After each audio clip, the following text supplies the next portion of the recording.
Tara Livingston. Welcome to You Should Write a Book, the podcast. If this really was a book, this would be in the chapter called Reflections, and the section would be called It Happened to Me Too. Just a note, this talks about an event that is and was rather traumatic.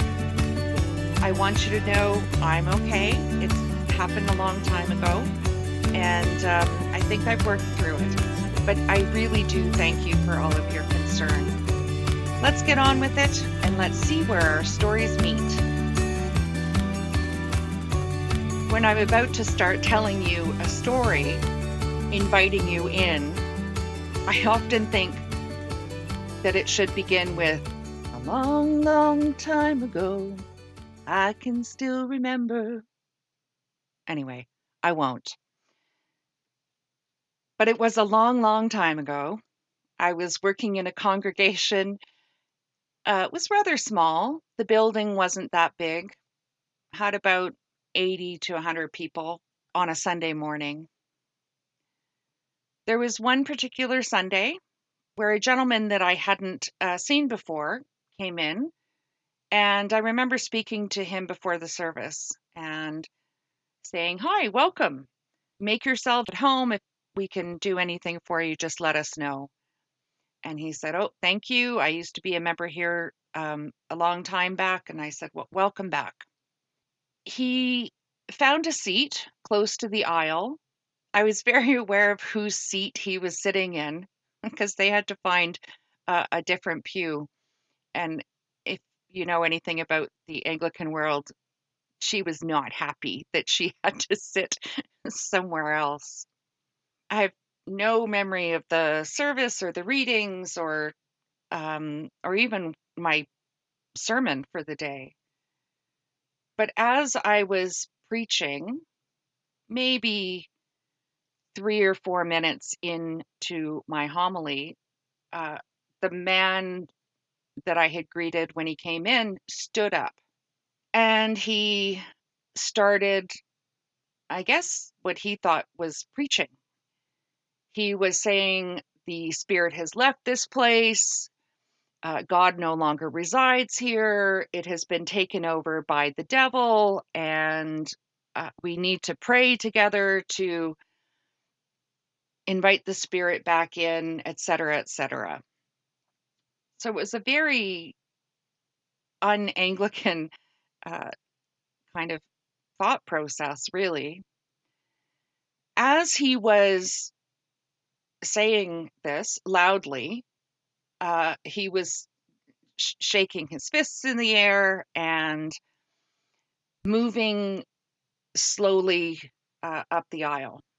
Now, I'm not sure people realize that when they're sitting in a congregation in a church, that the priest can see them. I think, I don't, maybe they think that they've become invisible, but I look out. I can see all of the parishioners. They can see me up at the front.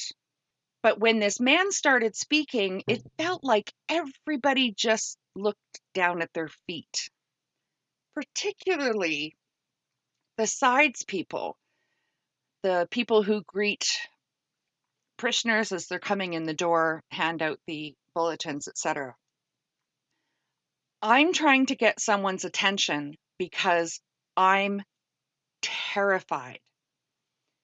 And the reason I'm terrified is that the man is yelling at me and he's shaking his fists at me.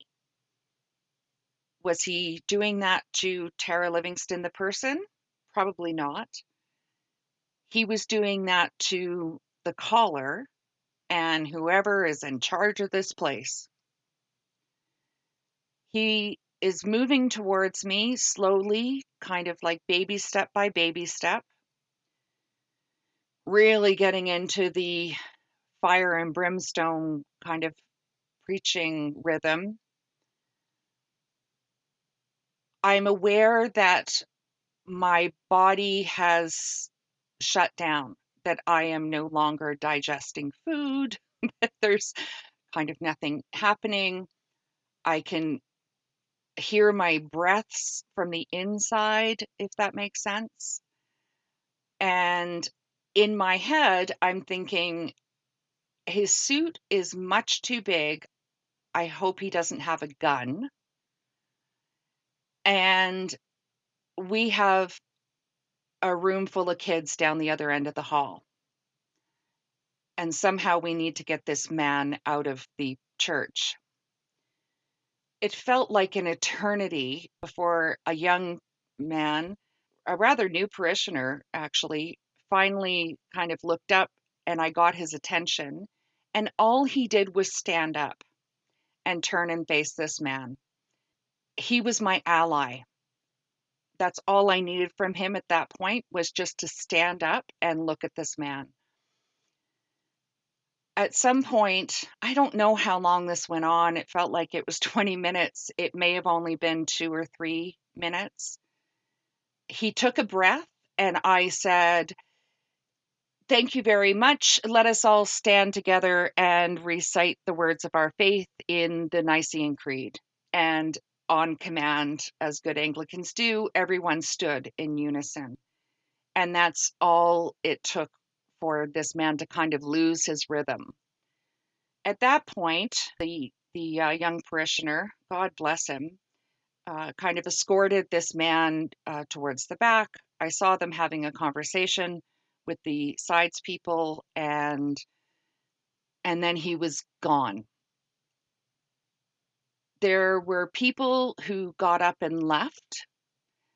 Some of them left immediately. Some of them waited until they took communion and then kind of snuck out. But it was a really traumatizing event.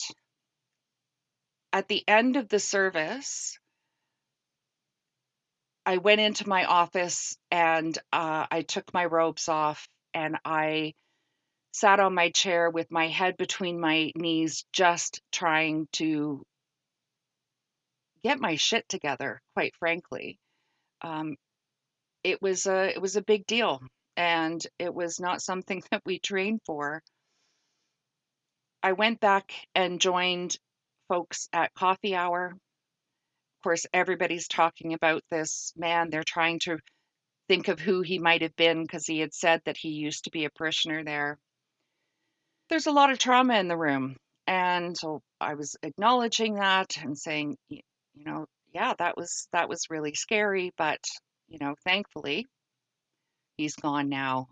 One parishioner who was kind of part of the old guard, um, not really fond of me, I don't think, came up to me and said, "Well, I know that that was maybe not the best presentation, but maybe we should consider, maybe the Spirit really was speaking through this man, and maybe we need to discern whether or not the Spirit has really left this place and what we can do about that."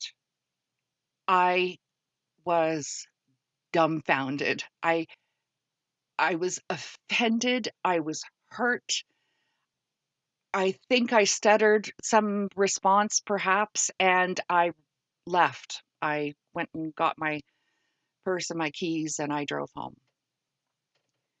I spent the afternoon on the phone calling people who had decided to leave the service early, just to check in on them, make sure that they were okay, kind of listening to their perspective about what happened and how it made them feel unsafe. Later on in the afternoon, I got a message from some friends of mine, and they said, "Hey, we have an extra seat at the table at a little restaurant called Model Milk that seats by reservation. Come and join us for dinner."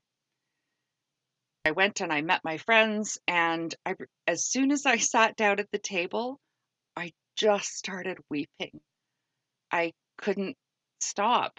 I I was finally in a safe place with safe people who cared about me, and the weight of my fear just came barreling down on me.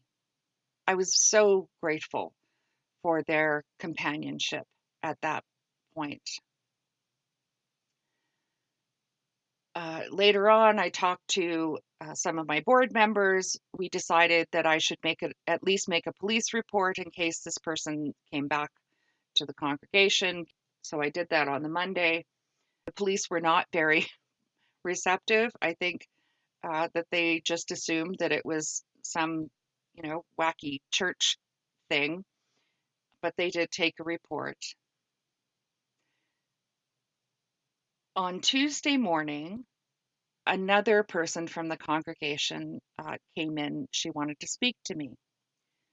She was a very kind of meek, mild person, didn't really get involved in a lot of activities at the church, but she was a faithful every Sunday attendant.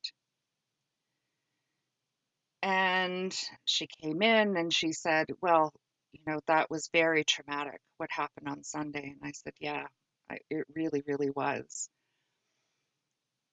And she said, "I'm most disappointed that there was no words of comfort or direction from the leadership at the end of the service."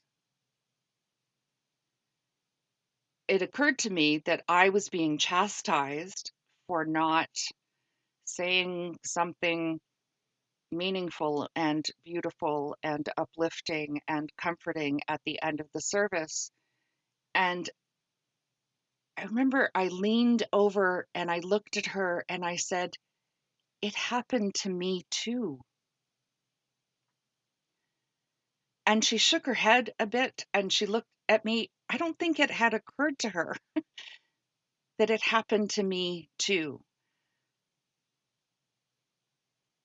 It happened to me, Tara Livingston, as well as Reverend Tara Livingston, the leader of this congregation.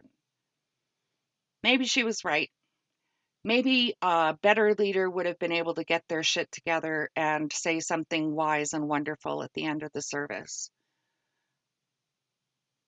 I felt so under threat and so unsafe that at that moment I wasn't capable of making anyone else feel safe. Why am I telling you this story? It was certainly one of the events in my ministry that kind of culminated in me leaving ministry altogether and the diagnosis of post traumatic stress disorder. And it wasn't so much the event. It was, of course, I mean, I was terrified. I was sure this guy had a gun. But it was the response to it. The two responses I heard about that event that stick in my mind were maybe he was right and we should listen to him. And also, therefore, it's your fault that the spirit is no longer in this place. And the second response I heard was, "You're not much of a leader. You didn't look after us." And in my heart, I felt that so strongly that neither one of those things was true and that I wasn't being seen, that I was somehow, I don't know what they saw in me, but they certainly didn't see me. I had disappeared. I had just become the caller. I wonder who else we run into in our lives that we only see as their position and don't give any thought to the fact that they are real people with real lives. A colleague said to me, oh my gosh, probably over 20 years ago, that there are people who walk through the world as if everyone else is just a bit player in their drama. There's a certain truth to that. We have our own stories kind of running around in our heads and our own experiences that we're having. But when we start treating everyone as if they're an extra in our own movie, then we diminish their experience, their humanity, their fullness. So I wonder if we might just become better at understanding that everyone has a fullness, everyone is having their own experience of any given moment at any given time. It may be different than ours. We may see it as over dramatic or not important, but to give each other the grace of seeing each other as fully human and offer them that kind of compassion that comes with understanding that. I try really hard to not make these sound preachy. Well, this one sounds a little bit preachy, but it's important to me. It was a life-changing event for me, forever, for however traumatic it was, and it was traumatic. What the lesson that I took from it was to start seeing each other, uh, to seeing other people, even those in leadership, as humans, as fallible, as sometimes we don't like how people respond.